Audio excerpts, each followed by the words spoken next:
Beirut's Martyrs Square to mark 2 years since Lebanon's protest movement began. On the ground, though, hope has been replaced by disillusionment and fear.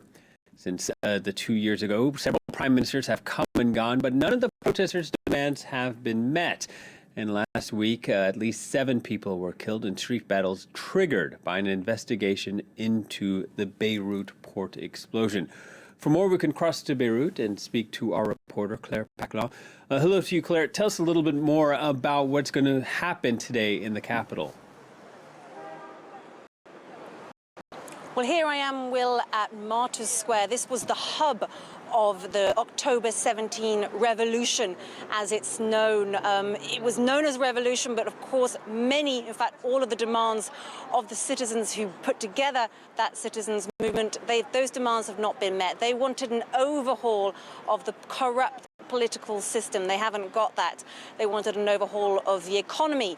Lebanon has slipped further and further into economic crisis in the last 2 years. And a big request that they have right now is for that port explosion, for it to be properly investigated. There is an investigation going on right now, and the people I've been speaking to here today want that explosion to be properly investigated. In fact, just behind me, a panel discussion will be beginning in a few minutes' time, and they will be discussing that investigation. We also are expecting more people to come down here and arrive at Martyrs Square throughout the afternoon, and many of them will be beginning their march actually from the courthouse. That's because it's symbolic of the fact that they want those responsible for the port explosion, killed more than 200 people, to be held to account. Yeah, and the inquiry into that explosion is quite sensitive. Last Thursday, we saw at least 7 people killed in street battles in Beirut. So what is the atmosphere like in the capital? We were speaking to people who live in that neighborhood, Tayoune, where those street battles took place on Thursday, and they said that they were very scared. As you can imagine, it was very sudden. It reminded them of the dark days of the civil war here in Lebanon, and they were frightened. The army is very present. We're seeing soldiers driving up and down the streets near us all the time, and of course people here today are desperate for this protest to happen peacefully. The organizers say they aren't expecting a very high turnout, simply because most people are scared, but they tell me that it's not too much of a worry for them. They don't mind if the turnout isn't too high, because they believe that Lebanese people are with them in their hearts, and they are aiming for next year's parliamentary election. They think and they hope that the Lebanese people will vote against the current politicians in power. In fact, the panel discussion happening just behind me, there won't be that many people there because most of it is being live streamed on various different social networks. So they're hoping that Lebanese people will be watching from their homes rather than actually taking to the streets here in Beirut. All right, Claire, thank you very much. Claire Paclan reporting from Beirut.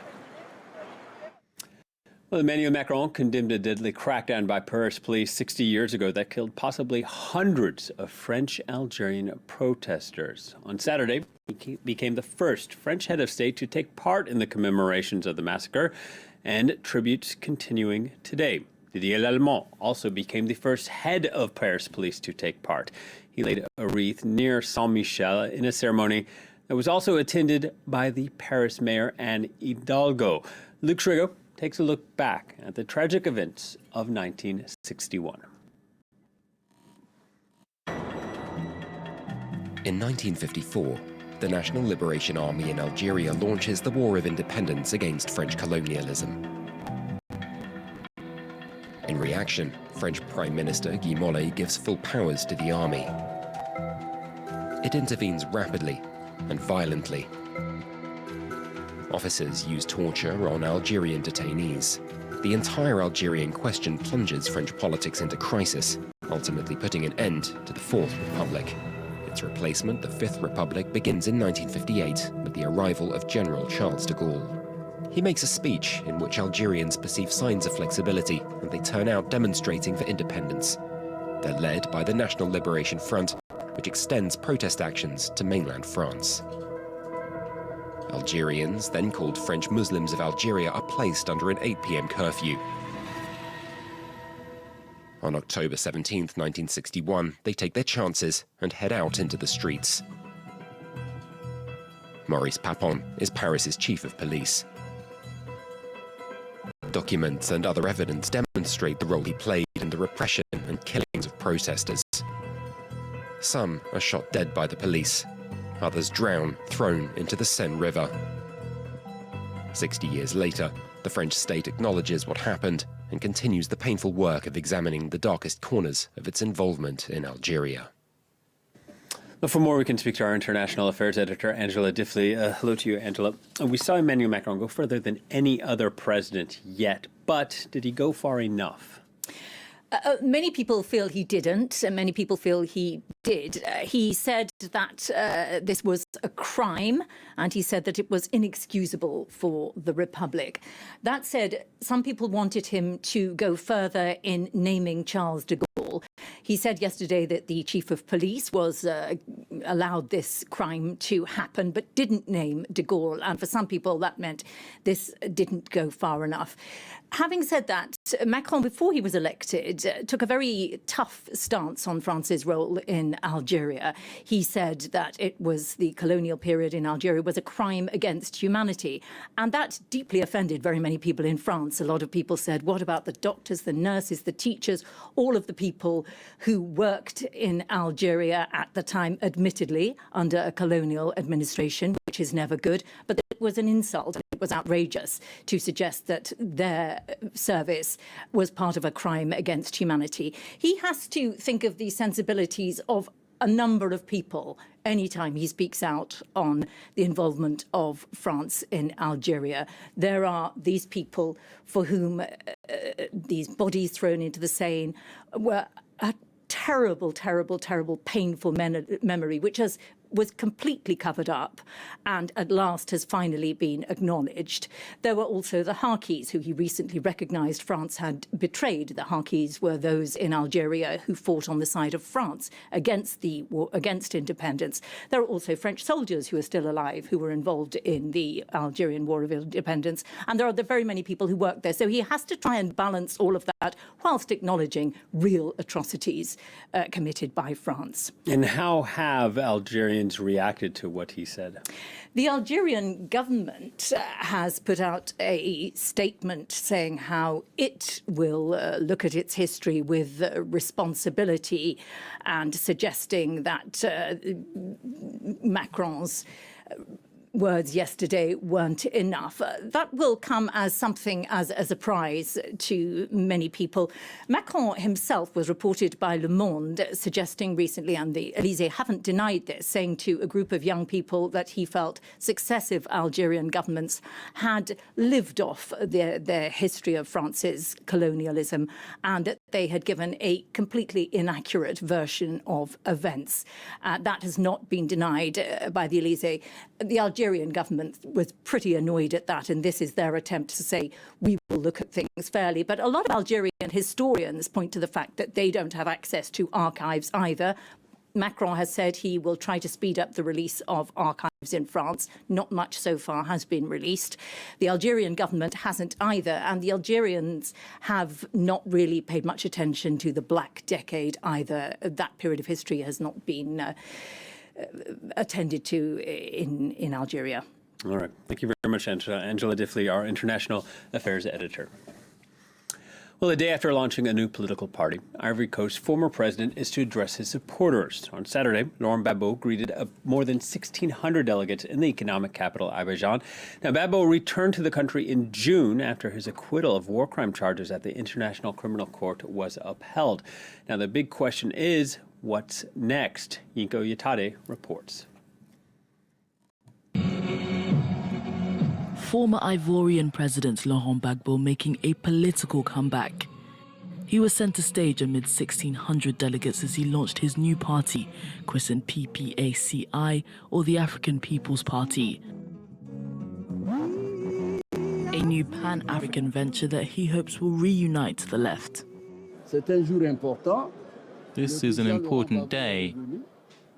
President Laurent Gbagbo has returned and he's creating a new party to show that during the last 10 years he has taken the time to think about the future of Ivory Coast and Africa. The former president was absent in the country for 10 years as he faced war crime charges at the International Criminal Court. Since returning 4 months ago, Gbagbo has broken ties with his former party, the Ivorian Popular Front. He is even reconciled with his lifelong rival, the current president, Alassane Ouattara. Speaking to France 24, Amada Bictogo, the number 2 in Ouattara's own party, said Gbagbo is in regular contact with the president. President Laurent Gbagbo kindly invited President Ouattara to his Congress for the launch of his new party. The two communicate often, with their communication getting stronger now. It is likely that they will meet. Gbagbo now has the 2025 presidential elections in his sights, but a plan put forward by the government to limit the age of candidates to 75 could rain on the former president's parade. Gbagbo is 76 years old. Unlike previous demonstrations in Sudan, on Saturday, protesters were allowed to reach the gates of the presidential palace amid little police presence. Now, they called for the head of the armed forces to lead a coup and seize control of the country. Military and civilian groups have been sharing power since 2019, and tensions have grown since a coup attempt last month, and some claim that Saturday's rally was actually part of a power grab by the armed forces. Fraser Jackson reports. Anger once again on the streets of Khartoum. 2 years ago, the 30-year rule of autocrat Omar al-Bashir was brought to an end, and a military-civilian transitional government was put in place. Now, thousands of protesters stand outside the presidential palace, demanding the military take full control. أولاً من أجل الجوع ما في عيش ما في مواصلات آلات المعيشة كويس ما في تعليم كويس المرتبات كلها ضئيلة ما في أمن القوي يأكل الضعيف.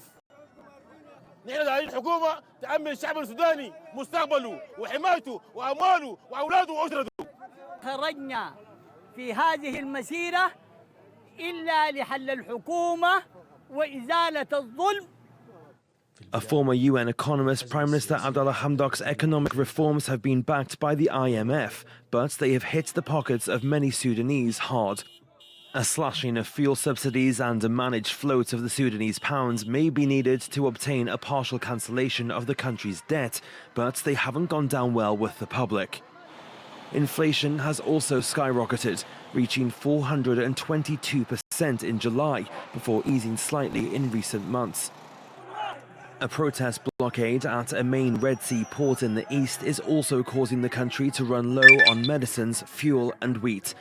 Prime Minister Hamdok on Friday described the ongoing political tensions as the worst and most dangerous crisis threatening Sudan's transition, and called for negotiations to solve the disputes.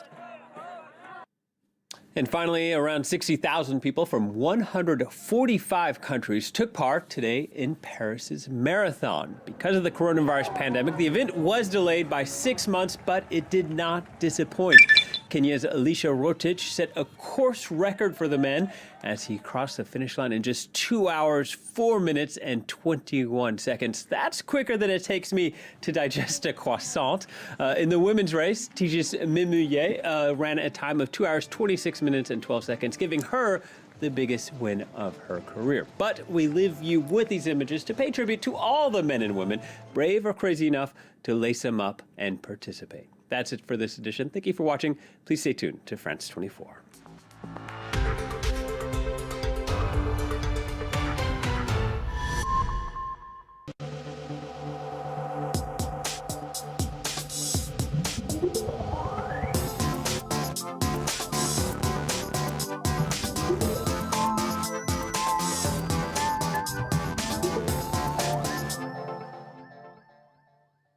Hello and welcome to all of you. You're watching Tech 24. Coming up, Moscow subway users have started buying tickets with facial recognition. Authorities claim queues at ticket counters will be greatly shortened with the system dubbed FacePay. But the move has already sparked controversy as facial recognition has been used in the past for the purposes of repression. What should we make of these technologies? We'll talk about it with our guest, Marcus Godar.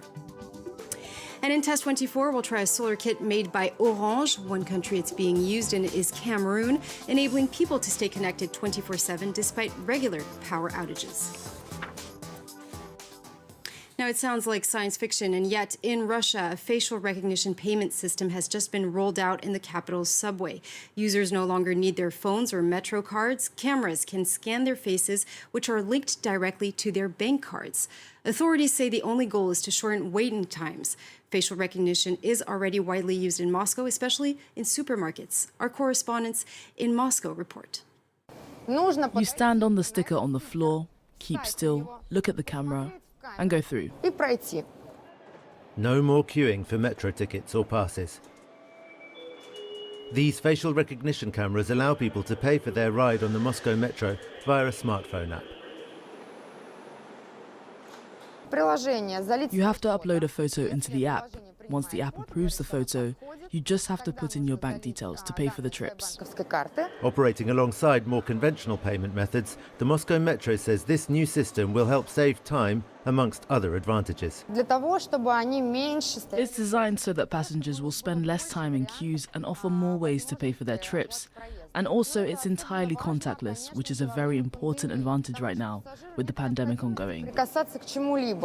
Initially, it was the security service who installed 5,000 of these facial recognition cameras in September last year.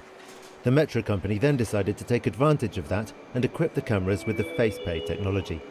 It insists that passengers' privacy is not at risk. This system only uses one part of the security apparatus. The cameras, the servers, and all the rest of the FacePay system are completely separate. Under no circumstances will customers' biometric data or any other information be transmitted to the security services. Some passengers are enthusiastic. It's so easy. In you go, and that's it. No need to keep recharging your Metro card everywhere. Others, more hesitant. I'm worried about the protection of personal data and possible leaks. Will the Russian authorities be able to access the personal data of FacePay users? They have in the past obtained such data from websites and chat services. The Moscow Metro says no. But critics of Russia's rollout of facial recognition technology are skeptical. Face recognition has become a widely used technology in Russia since the beginning of the pandemic, especially. The city of Moscow has used it in tens of thousands of surveillance cameras to monitor compliance with containment and quarantine measures. Political opponents to the regime have also been arrested, prompting several NGOs to criticize its extensive use. Well, to talk more about it, Marcus Godar joins us. Thank you very much indeed for being with us today. You're the head of intelligence at NetExplo. It's a global observatory on innovation and a training organism. Hello. Hello, Julia. So you closely follow all of these questions of facial recognition in smart cities. What's at stake here for citizens, and is it the end of anonymity?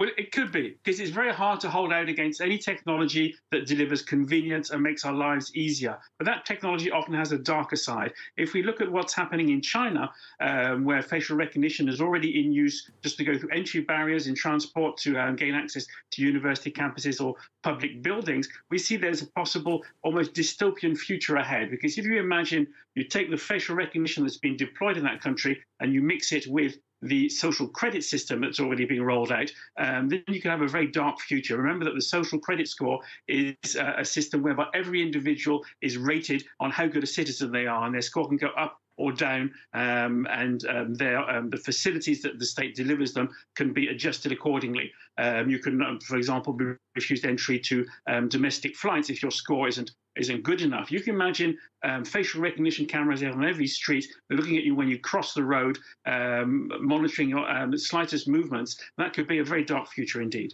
Now, Marcus, are there technologies out there to evade facial recognition in public spaces? Yeah, we've seen a lot of them come up in the last few years. Some of them are very simple, some of them more high